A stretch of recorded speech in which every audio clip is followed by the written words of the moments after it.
Jonathan Perry.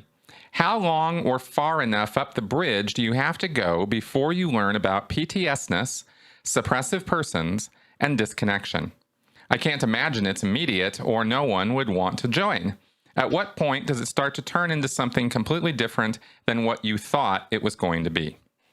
You know, I thought about this for a bit, and I think the way I'm going to answer this is I'm going to say that depending on how together the person is and how together their life is and how distracted or, chaotic or insane their life might be, will probably determine how fast or slow some of the Scientology, you could say they're going to start bumping into the sides of the road.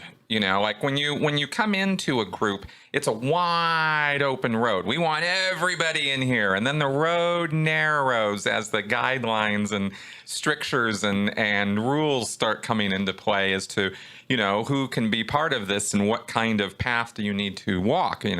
Got to walk the right walk and talk the right talk.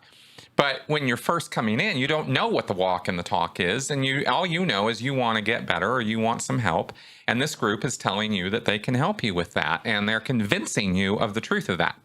So you sign on, you get in there, and with Scientology, because what I'm talking about here kind of is across the boards, but now with Scientology specifically, they're trying to get you as many wins as they can. In other words, moments of awe or fervor, moments that are going to create some fervor, right? Moments that are going to be impactful and interesting and important to you, and they're going to fulfill emotional needs. That's the number one top of the list item is fulfill your emotional needs.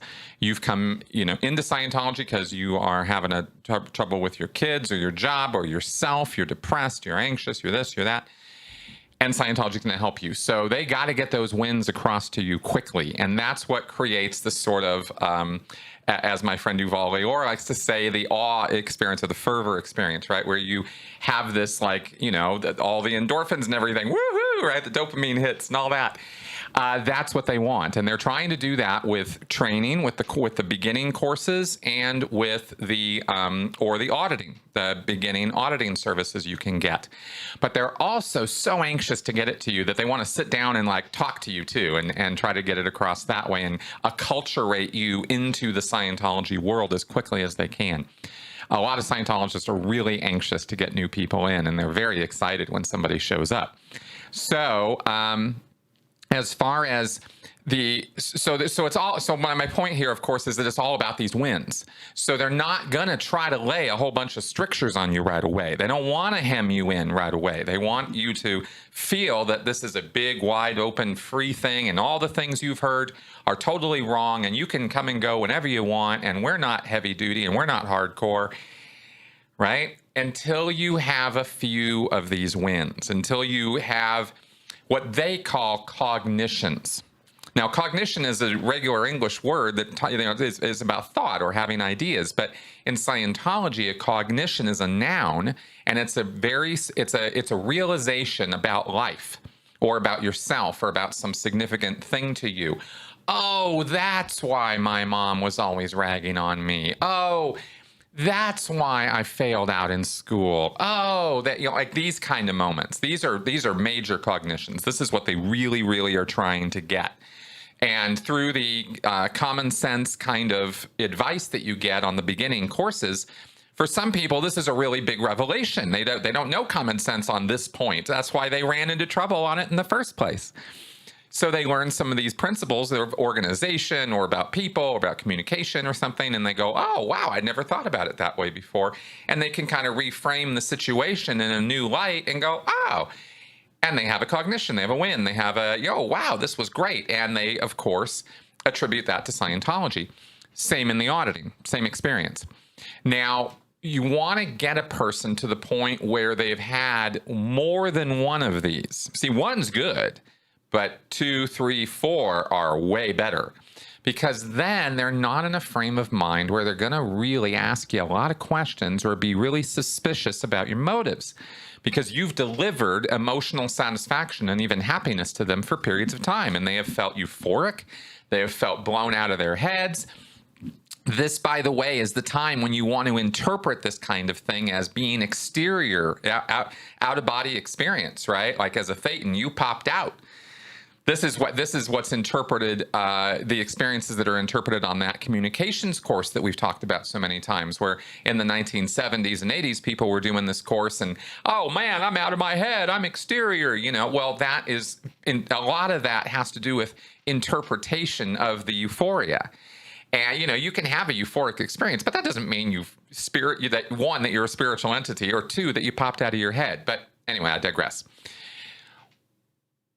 After enough of these wins where you've reached a plateau where you're calling yourself a Scientologist, right? You're happy with that label. You're okay with that.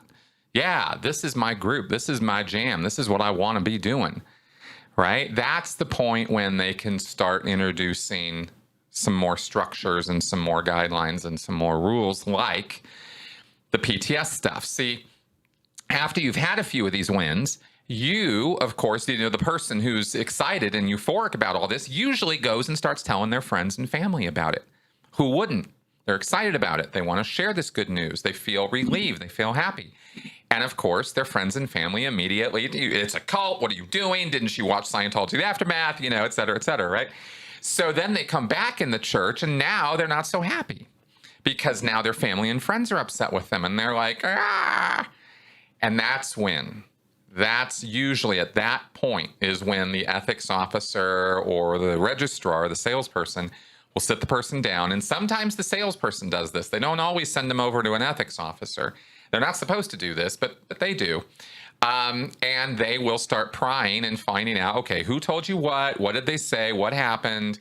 All right, let's get this all worked out, right? And tell me what happened. And did you know that this is something we run into all the time? We actually have a name for this because these people are acting suppressively towards you. Here you are winning and gaining with Scientology like you can't believe.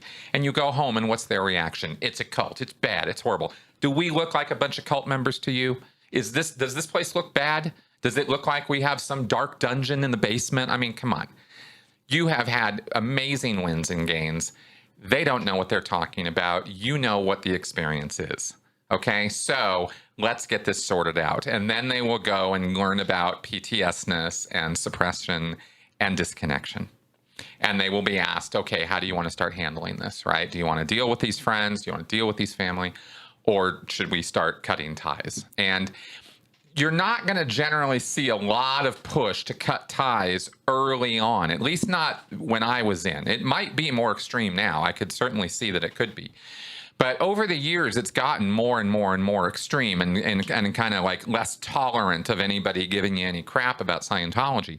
So now if you're getting any crap about it, they might well go for the disconnection. But if they're following what Hubbard said to do, then they're first going to try to handle that situation.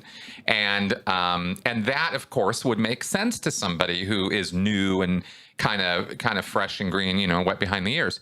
So they try to maybe go placate their friends, placate their family, tell them to chill out, tell them to stop giving them shit, right? That kind of thing. So they can continue having their euphoric experiences in Scientology. So that's about how it generally happens from my experience. I watched that drill happen many times with new people coming in. And sometimes you'll keep them and sometimes you don't. It's quite interesting. A lot of people fall off during that time. They go home. They start telling their friends and family, you don't hear from them again. So Scientology knows that this is actually a really crucial point, and that this is kind of why they're all over these guys at the beginning without trying to appear to be. They're like helicopter parents. They're always over these new guys, these new Scientologists, right? Because they want to protect and cradle their little new Scientology proto-Scientologist, right? And keep them going along the line. And they lose a lot of people along the line. But when they don't lose them, it's because they handle them with these kid gloves until the person is claiming to be a Scientologist is starting to really get into it. And then they themselves will agree to stricter discipline, harsher conditions, because Hubbard, then you start reading Keeping Scientology Working. And some of the more hardcore Hubbard references. And when you're ready for that, when you're at a point where you're like, yeah, Scientology, this is great stuff. I want to know more. Tell me everything. Well, here you go. Here we go, right? And woohoo, rocket ride.